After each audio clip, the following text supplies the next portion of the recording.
Tapi begini, ada Asosiasi Penambang Nikel Indonesia menegaskan bahwa PT GAC Nikel telah memenuhi seluruh persyaratan legal dan teknis sebagai perusahaan tambang yang menjalankan praktek ramah lingkungan di Pulau GAC. Dan mereka referensinya adalah referensi internasional yang diakui sehingga seharusnya tidak mendapat cibiran bahwa mereka merusak lingkungan. Absolutely 100% wrong itu pernyataan.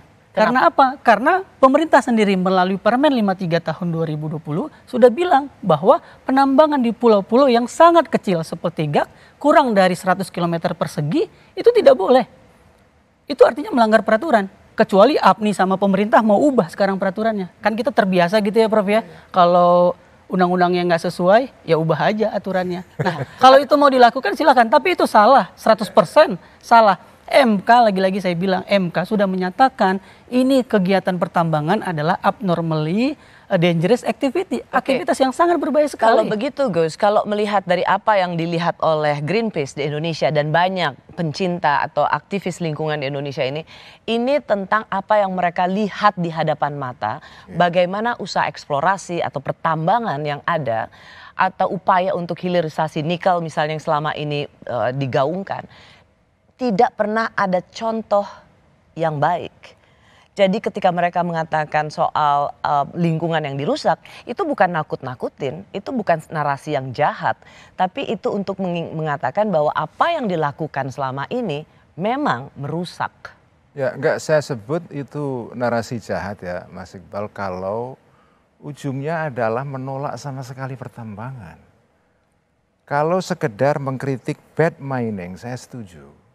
Tetapi kalau ujungnya adalah pertambangan sama sekali tidak boleh dilakukan di dunia ini, di Indonesia, itu jutaan orang juga jadi korban karena mereka tidak bisa menikmati energi.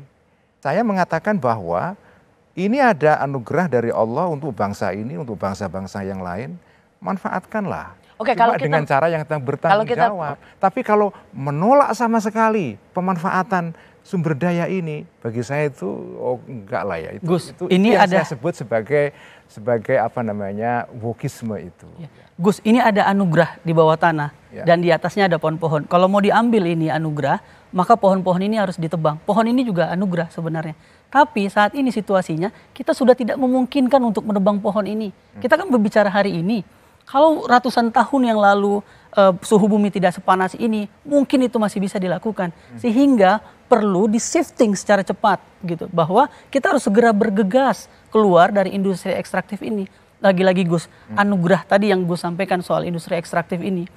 Saya pernah katakan waktu PBNU menerima izin konsesi tambang, saya katakan